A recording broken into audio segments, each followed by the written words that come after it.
नमस्कार विद्यार्थी मित्रांनो, आपलं स्वागत आहे संस्कृती डिजिटल क्लासेसमध्ये आणि माझ्या यूट्यूब चॅनलला. आज आपण शिकणार आहोत विज्ञान भाग सायन्सचा जो पहिला धडा आहे, त्याचं जे नाव आहे लक्षणे सजीवांची.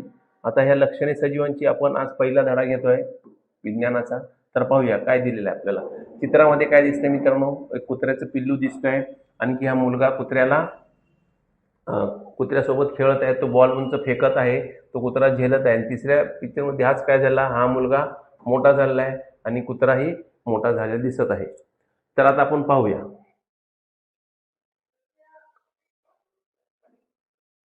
हा आमचा मोती 2 वर्षापूर्वी घरी आणला, तेव्हा होते छोटे पिल्लू. म्हणजे जेव्हा मोतीला घरी आणलं होतं तो छोटा पिल्लू होता, नीट उभे राहता येत नव्हते. त्यावेळी त्याला थाळीत दिले दूध, तो प्यायचा, खूप वेळ झोप काढायचा. म्हणजे तो कुत्र्याचा पिल्लू छोटा होता तेव्हा तो खूप वेळ झोप काढायचा आणि नुसतं दूध पिऊन तो झोपी राहायचा. आता मोती मोठा झाला आहे, चेंडू दूर फेकला की धावत जातो, चेंडू तोंडात धरून परत आणून देतो. बिस्किट वर उंच उडवले तर उडी मारून वरच्या वर पकडतो. म्हणजे आता मोती काय झालेला आहे, त्याच्यामध्ये काहीतरी विकास झालेला आहे, प्रगती झालेली आहे. तो आता मोठा झालेला आहे आणि कुठलीही कामं सांगितली तो पटकन करतो. फिरायला नेले की तोच मला ओढत नेतो. मोती मोठा झाला पण, आता इथं महत्वाचं बघा, मोती मोठा झाला पण त्याच वेळी त्याचा पट्टा, साखळी, त्याची खेळणी हे सगळे होते तेवढेच राहिले. मोतीप्रमाणे ते मोठे झाले नाही, असे का? का तर सरळ उत्तर आहे मित्रांनो, ही सर्व खेळणी, त्याचे जे साखळी, खेळणी, पट्टा दिला, हे सर्व निर्जीव आहेत. आणि निर्जीवचे गुणधर्म आपल्याला माहिती आहे, निर्जीवला काही लागत नाही. म्हणजे निर्जीव ज्या वस्तू तुम्ही ठेवल्या तसेच ते चालून वर्षानुवर्ष तिथेच आणि न वाढता राहतात. पण सजीवांमध्ये काय असते, सजीवांना काही गुणधर्म आहेत, त्यांची वाढ होते. ठीक आहे, त्याला श्वासोच्छ्वास घेण्यास श्वासोच्छ्वास घेण्यासाठी हवेची गरज असते. त्यानंतर ते प्रजनन क्रिया करतात. ह्या अशा काही 4-5 घटना आहेत त्या सजीवांमध्ये आढळतात. त्याच जे घटक आहेत ते निर्जीवामध्ये आढळत नाहीत. म्हणूनच सजीव, मोती हा सजीव होता त्यामुळे त्याच्यामध्ये वाढ झाली पण पट्टानी झाली नाही. त्याचं कारण काय, ते निर्जीव आहे. तर पुढचं खाली एक चित्र दिलेलं आपण पाहूया. बघा ह्या चित्रात काय झालेलं आहे, हे चित्र एका शेतकऱ्याचं आहे. तो शेतामध्ये एका झाडाखाली बसलेला आहे. तर आपल्याला ह्यामध्ये काय समजेल मित्रांनो, तर ह्याच्यामध्ये काही सजीव वस्तू आहेत. तर हे कुठल्या कुठल्या सजीव वस्तू आहेत ते बघूया आपण. हा सजीव आहे, हे सजीव आहे, हा पूर्ण सजीव आहे बघा. हा माणूस सजीव आहे, बकरं सजीव आहे, कोंबड्यांची पिल्ली, गाय, तो नंतर हा मुलगा, त्यानंतर हे ऊस, वनस्पती हे सजीव आहेत, झाड हे सजीव आहे, त्यानंतर बसलेल्या ह्या सगळ्या सजीव वस्तू आहेत. आता वनस्पती जर आपण विचार घेतला तर वनस्पती ही वाढ होते पण वनस्पती एकाच जागेवरून दुसऱ्या जागी हालचाल करत नाही, म्हणजे ते निर्जीव नाही. हे सायंटिफिक दृष्ट्या म्हणजे वैज्ञानिक दृष्ट्या सिद्ध झाले, वनस्पती हे सजीव आहेत. तर त्याचबरोबर आता मी तुम्हाला दुसऱ्या रंगामध्ये दाखवतो बघा. आता हिरव्या रंगामध्ये दिसत आहे, हे सगळ्या निर्जीव वस्तू आहेत. ह्या तुम्ही जशाच ठेवल्या ते तशाच वर्षानुवर्षी तिथेच राहतील, ते हलणार नाहीत. जसे की ट्रॅक्टर आहे, बैलगाडी आहे, तो हंडा आहे, खुरपणी आहे, कुदळ आहे, टोपली, बादली, हे सर्व काय आहेत, निर्जीव वस्तू आहेत. शाळेजवळ किंवा घराच्या आसपास असलेल्या मोठ्या वृक्षाजवळ जा. तेथे दिसणाऱ्या सगळ्या लहान मोठ्या सजीवांची यादी करा. तुम्ही शाळेत जाताना एका तुम्हाला दिसेल तिकडे एका मोठ्या झाडाखाली तुम्ही जाऊन तिथे निरीक्षण करा. काय सांगितलेलं बघा, त्या वृक्षाचा बुंधा, फांद्या, पाने, फुले यांच्याकडे बारकाईने पहा. बुंध्यावरील खडबडीत सालीच्या भेगांमध्ये, म्हणजे हा बुंद आहे, हा झाडाचा बुंद असतो, ह्या बुंदमध्ये खडबडीत साली असतात. भेगांमध्ये झाडाखालच्या जमिनीवर, ह्या जमिनीवर त्याखाली मातीचे कोणकोणते सजीव दिसते. पानावर, झाडाखाली पानांच्या पाचोळ्यात काही सजीव आहेत का ते पहा. म्हणजे इतकं बारकाईने निरीक्षण करायचं आहे. त्या झाडाखाली तुम्हाला अशा गोष्टी नेहमी दिसतील मित्रांनो. कुठेही तुम्ही शेतामध्ये जरी गेलात, त्या ठिकाणी मोठं झाड आहे, सावलीला जर तुम्ही बसलात, तिथे मुंग्या आणि प्रकारचे कीटाणू तुम्हाला दिसतील. तुमच्या मित्रांनी केलेल्या निरीक्षणाच्या याद्या पहा, त्यातून एकत्र यादी तयार करा. या यादीत झाडाखाली उगवलेले गवत, लहान रोपटी यांची नावे आहेत का? म्हणजे दोन मित्रांनी हे तुम्हाला हे करायचं आहे, दोन मित्राचं निरीक्षण करायचं आहे आणि तुमच्या दोन्ही केलेल्या निरीक्षणाची एक यादी तयार करायची आणि काय साम्य दोघांमध्ये आणि काय वेगळेपणा हे तुम्हाला पाहायचं आहे.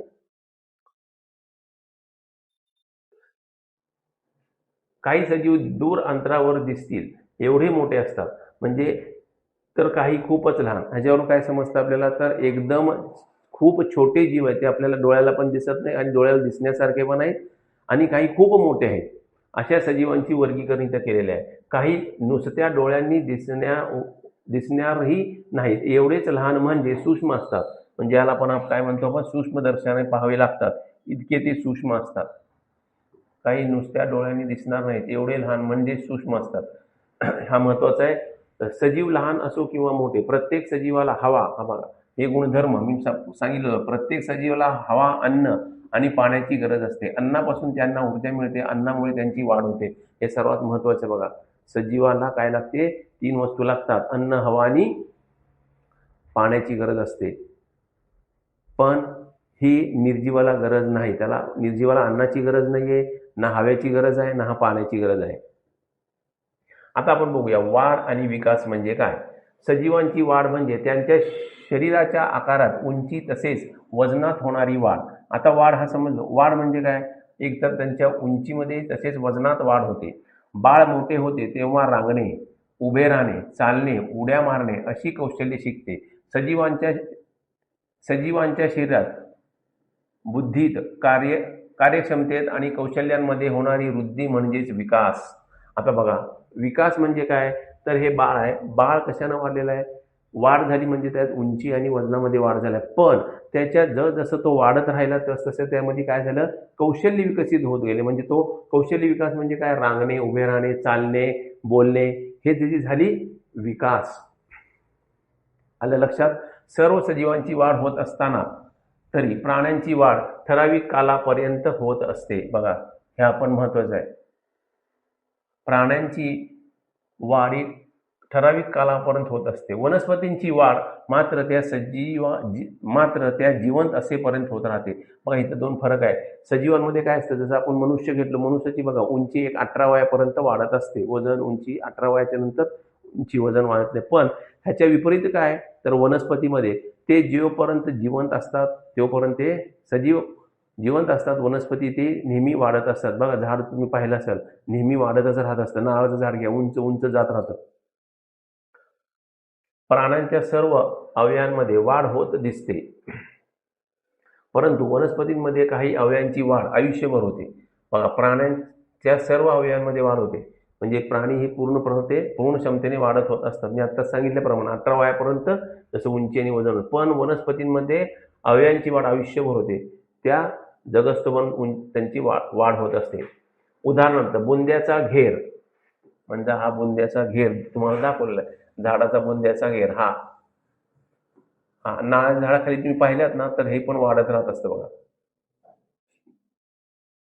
फांद्यांची लांबी, मुळांची लांबी इत्यादी. तर काही अवयवांची वाढ मात्र मर्यादित कालावधीत होते. उदाहरण पानांच्या आकारात होणारी वाढ, म्हणजे पाने, एकदा ते पाने वाढायला सुरू केले, त्यांचा ठराविक मर्यादा आहे, त्या ठराविक मर्यादेपर्यंतच पानं वाढतात.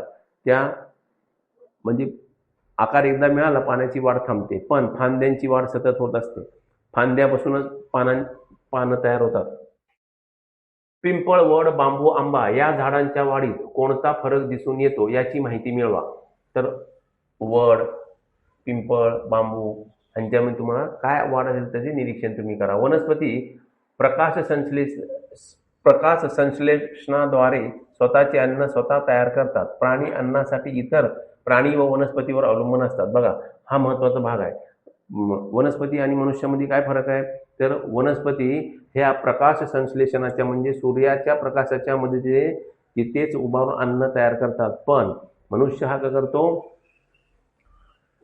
प्राणी आणि इतर प्राणी वनस्पतीवर अवलंबून असतात. प्राणी अन्नासाठी आणि इतर प्राणीवर अवलंबून असतात. म्हणजे मनुष्य हा प्राण्यांवर पण अवलंबून असतो आणि वनस्पतीवर पण अवलंबून असतो. तसं प्राण्यांवर म्हणजे प्राण्यांची अंडी, मांस तो खातो. वनस्पती म्हणजे तुम्ही भाजी खाता, जे मेथीची भाजी म्हणा, पालक म्हणा, अशा शेपूची भाजी, ही सगळ्या वनस्पती आहेत. अन्नग्रहण आणि त्यामुळे होणारी सजीवांची वाढ हे सजीवांचे लक्षण होय. हा एक महत्त्वाचा मुद्दा आहे. अन्न ग्रहण करणे आणि त्यामुळे होणारी सजीवांची वाढ ही सजीवांची एक लक्षणे आहेत. मग आपण आता पाहिलं होतं, अन्नामुळे आपल्याला काय मिळते? ऊर्जा मिळते. त्यामुळे अन्नाची फार गरज आहे सजीवांमध्ये फक्त. तर काय होईल? झाडाच्या फांद्यात मधमाशाचे मोठे पोळे आहे. आता बघा, मधमाशांचे मोठे पोळे आहे. काही मुलांनी त्या झाडाखाली शेकोटी लावली, काय होईल? त्या मधमाशांना त्रास होईल आणि मग काय व्हावं लागेल? ते उडायला लागतील, त्या मुलांना चावायला लागतील. कोंबड्या आणि त्यांची पिल्ले दाणे टिपत आहेत. ते जवळपास मांजर किंवा साप कोंबड्या आणि त्यांची पिले दाणे टिपत आहेत. ते जवळपास मांजर किंवा साप आला तर त्यांना त्यांची जाणीव होते. बघा, मांजर आणि सापापासून त्यांना धोका आहे, कारण ते त्यांचे भक्षक आहेत. आता कोरड्या मातीच्या ढिगाऱ्यावर एक बाजूला थोडे पाणी टाकले. जिवंत गांडूळ ओलसर मातीच्या कडेला कोरड्या मातीवर ठेवले. आता ओलसर मातीच्या कडेला कोरडी मातीवर ठेवले, म्हणजे आपण एक ओलसर माती केली, ते गांडूळापासून कोरड्या मातीवर ठेवली तर काय करेल? गांडूळ कोरड्या मातीवर राहणार नाही. त्याला ओलसरची गरज असते. तो नेहमी ओलसरमध्ये राहत असतो. तो ओलसरच्या दिशेने जाईल, ओलसर मातीच्या दिशेने जाईल. इमारतीजवळच्या मैदानात आणि तारांवर बरीच कबुतरे आहेत. तेथे अचानक फटाक्याचा मोठा आवाज आला. काय? लगेच कबूतर उडून जाते. फाट म्हणून आवाज आला. बघा तुम्ही, हे कुठे हे नैसर्गिक प्रक्रिया आहे. कुठेही आवाज आला की पटकन आपण बेस आवाजमध्ये असलो तर आवाज आला की पटकन दचकतो आपण. पाळण्यात ठेवलेल्या लहान बाळाला भूक लागली किंवा त्याचे कपडे ओले झाले तर तो बाळ काय करायला? रडायला लागल. आता पुढचे बाकीचे तुम्ही ते वाचून घ्या मित्रांनो. तर आता आपल्याला बघा, चेतना क्षमता म्हणजे काय? आपल्या परिसरातील अनेक प्राण्यांचे वेगवेगळ्या प्रसंगी वागणे आपण पाहिले आहे. म्हणजे आपल्या आजूबाजूला प्राणी असतात, त्या वेगवेगळ्या प्रसंगी वेगवेगळ्या प्रकारचे त्यांच्या वागणूकमध्ये बदल झाले आपण पाहिलेले आहेत. म्हणजे समजा की कुत्रा आहे, बघा, कुत्रा पावसाळ्यात जास्त कुत्रे पावसाळ्यामध्ये जास्त पिसाळतात. ते पिसाळे असेल की मग त्यांना त्रास होतो, ते कुठेही चावतात. माशी किंवा डास यासारखे लहान कीटक असो किंवा मोठे प्राणी, सगळ्यांना भोवतालची परिस्थिती, घटना याची जाण असते. हा महत्वाचा बघा. कुठलेही सजीव असू दे, त्याला अवतीभोवतीची जाण असते. जसं आपण उदाहरण पाहिले की समजा कोंबड्या आणि तिथं कबूतर आहेत, ते तिथं मांजर आणि साप आला की त्यांना लगेच जाण होती, आपल्याला काहीतरी धोका आहे. हे उपजत असतं बघा मित्रांनो. उजेड, अंधार, ओलावा यानुसार गांडूळची जागा बदलणे, हे पण चेता क्षमता आहे त्यांची. चेतना क्षमता आहे ती. धोका जाणवत प्राण्यांचे वागणे, अशा अनेक निरीक्षणामधून परिस्थितीची झालेली जाण आणि प्राण्यांचे त्यानुसार वागणे आपण पाहिले आहे. हा महत्वाचा आहे. धोका जाणवताच प्राण्यांचे वागणे बदलते, मनुष्यही बदलतो बघा. जर तुम्ही मित्राला मदत केलात तर तो चांगला असतो तुम्हाला. सजीवाला परिस्थितीची होणारी जाण म्हणजे चेता आणि ती मिळाल्यावर सजीवांचे वर्तन म्हणजे त्या चेतनेला दिलेला प्रतिसाद किंवा प्रतिक्रिया. हा महत्वाचा बघा. म्हणजे काय? सजीवाला परिस्थितीची होणारी जाण म्हणजे चेतना आणि ती मिळाल्या सजीवांचे वर्तन म्हणजे चेतनेला प्रतिसाद देतात. जशी उदाहरण दिलेलं बघा आपल्याला इथं. आता इथे प्रश्न निर्माण होतो, चेतना क्षमता म्हणजे काय? तर हा परिस्थिती, सजीवाला परिस्थिती जाणीव होणार, हा उत्तर आहे. हा प्रश्न तयार होईल इथं.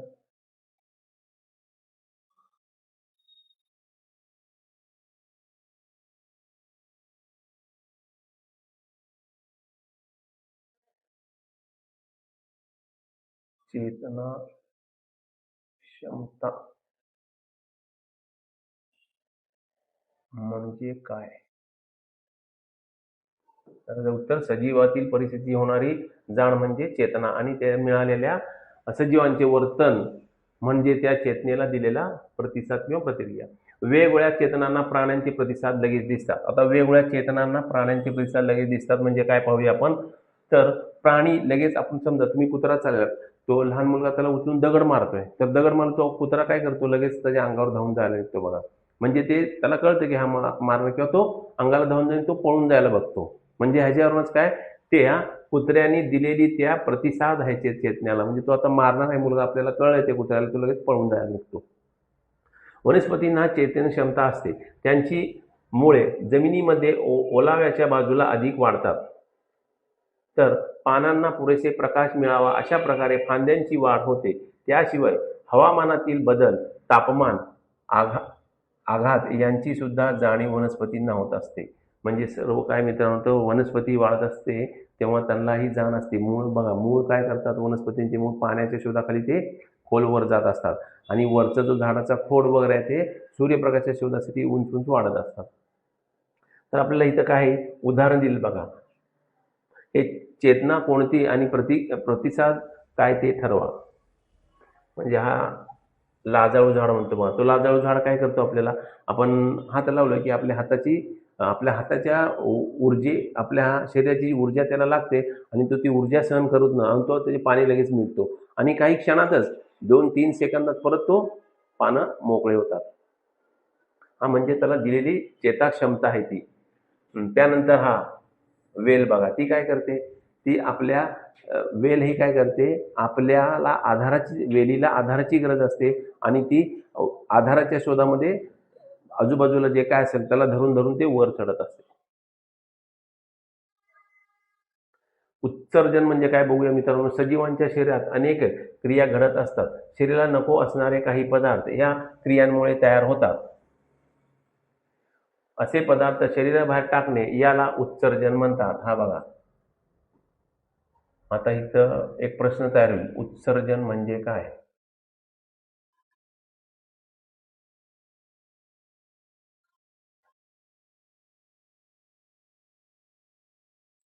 जर उत्तर असेल, सजीवांच्या शरीरात अनेक क्रिया घडत असतात. शरीराला नको असणारे काही पदार्थ या क्रियांमुळे तयार होतात. असे पदार्थ शरीराबाहेर टाकणे म्हणजे उत्सर्जन. म्हणजे समजा आपण अन्न खातो, जसं काही पोळी भाजी खाल्लो आपण, ते आपण सतत खात राहिलो, त्याच्यातले जे आपले शरीर जे पाचक रस आहे ते सगळं काढून घेतात आणि नंतर त्याचा चोथा आणि ते आपण विष्ठा म्हणून बाहेर टाकतो. जसं पाणी आपण ते लघवीवाटे बाहेर टाकतो.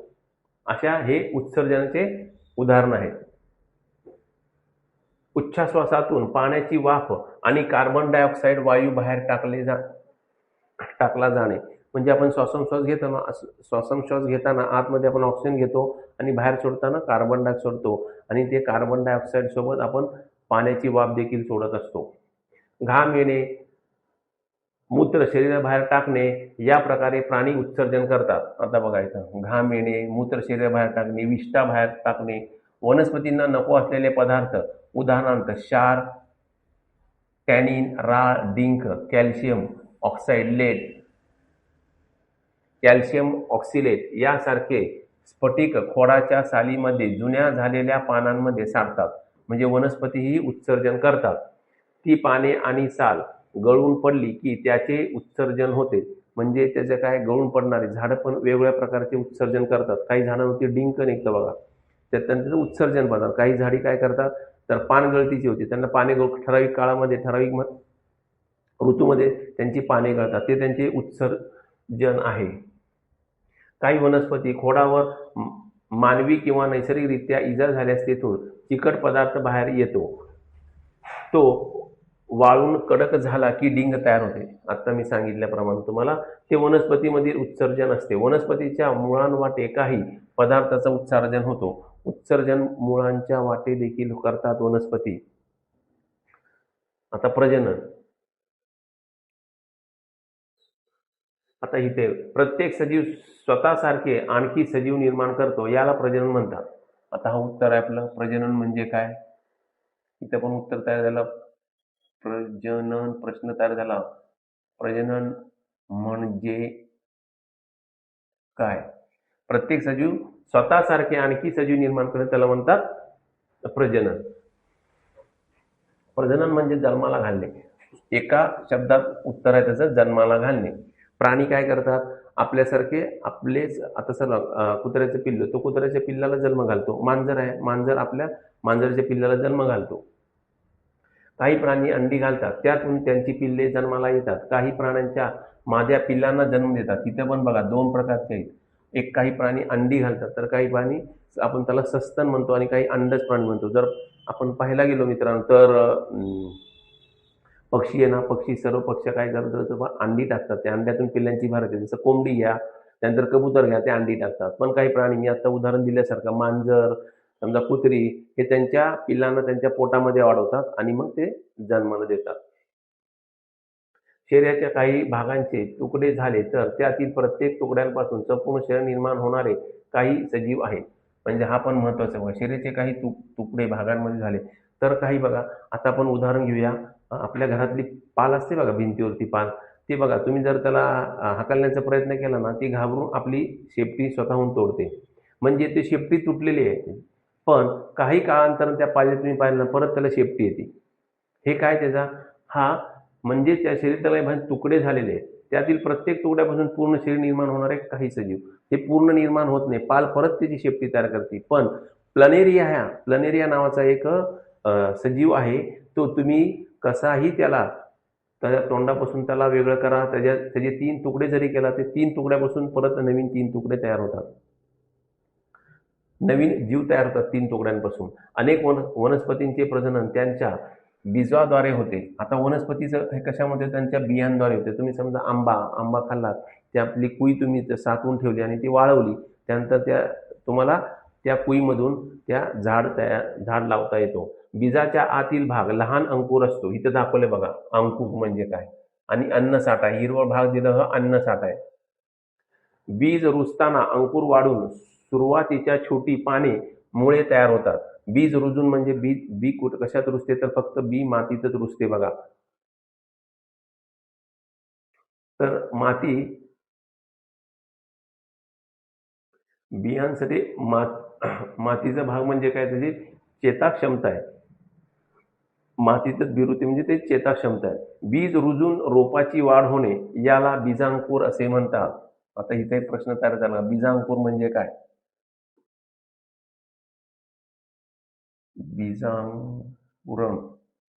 बीजांकुरण म्हणजे काय, हा एक प्रश्न तयार झाला. तर बीजांकुरण, बीज रुजून रोपाची वाढ व्हायला बीजांकुरण असे म्हणतात. या वाढीसाठी अन्नाची गरज असते, म्हणजे त्या वाढीसाठी त्यांना अन्नाची गरज असते. त्यासाठी आवश्यक अन्नाचा साठा बियामध्ये असतो. सुरुवातीच्या काळामध्ये बियामध्ये अन्नाचा साठा असतो. वाल, हरभरा, घेवडा यासारख्या बीजातील डाळीसारखे दिसणारे 2 समान भाग म्हणजे एक अन्नासाठी असतो. गहू, ज्वारी अशा बियांमध्येही असा अन्नाचा साठा असतो. म्हणजे सर्व बियामध्ये अन्नाचा साठा सुरुवातीला असतो, कारण बी जेव्हा तुम्ही रुजवता मातीमध्ये, ते अन्नाची गरज म्हणजे ते तोपर्यंत त्या वनस्पतींना त्या बियांमधून अन्न मिळतात. जसं ती बी रुजतात आणि वाढ व्हायला लागते, तसं त्या स्वतःचं अन्न स्वतः तयार करायला लागतात. आता इथं मोड येणे आणि बीजांकुरण ही वनस्पतीच्या वाढीची सुरुवात असते. बीजांकुरण आणि नंतर वनस्पतीची सतत वाढ यासाठी प्रकाश, ओलावा आणि आजूबाजूला थोडी खेळती हवा आवश्यक असते. म्हणजे त्या थोडी खेळती हवा पण पाहिजे. तुम्ही बीज रोपलं की त्यावर लगेच दाबत नाहीत बघा हातानं मातीला, फक्त मातीला होल पाडायचं किंवा कशानं दाबायला मातीला होल पाडायचं आणि ते बी टाकायचं आणि लगेच माती त्यात टाकून द्यायची.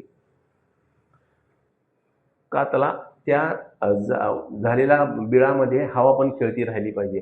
हरभरा, मटकी, मूग यांना मोड यावे यासाठी घरी काय करता याचे निरीक्षण करा. बघा आई तुमची काय केली असेल, हरभरा करायचा असेल किंवा मटकी भिजायला घातली असेल, ती मटकी बाजारात मिळते. त्याला मोड येण्यासाठी काय करते मम्मी, ते भिजवते आणि भिजून बाहेर काढते आणि कापडात बंद करून ठेवते. रात्रभर भिजवून ठेवलं की सकाळी त्याला मोड फुटतात. त्याची माहिती तुम्हाला मिळवायची आहे. मोगरा अशा वनस्पतींची रोपे कशी तयार करतात माहिती मिळवा. तुम्ही अशी रोपे तयार करा. वाढ आणि प्रजनन ही सजीवांची प्रमुख लक्षणे. बघा महत्वाचं इथं वाढ आणि प्रजनन हे 2 प्रमुख लक्षणे आहेत कोणाचे, सजीवांची. ते निर्जीव मध्ये ना बरं का मित्रांनो. सजीव की निर्जीव हे ठरण्याची ती महत्वाची खूण आहे. म्हणजे काय, वाढ आणि प्रजनन हे ठरवण्यासाठी ते निर्जीव आहेत का सजीव आहेत हे आपल्याला कळलं पाहिजे. की फक्त वाढ आणि प्रजनन सजीवांमध्येच होते, निर्जीवामध्ये होत नाही. आता आपण पुढचा पाठ पाहूया. आणि माझा व्हिडिओ तुम्हाला आवडला असेल तर लाईक करा, शेअर करा आणि सबस्क्राईब करायला विसरू नका मित्रांनो, आणि कमेंट नक्की करा. ओके, थँक्यू, धन्यवाद.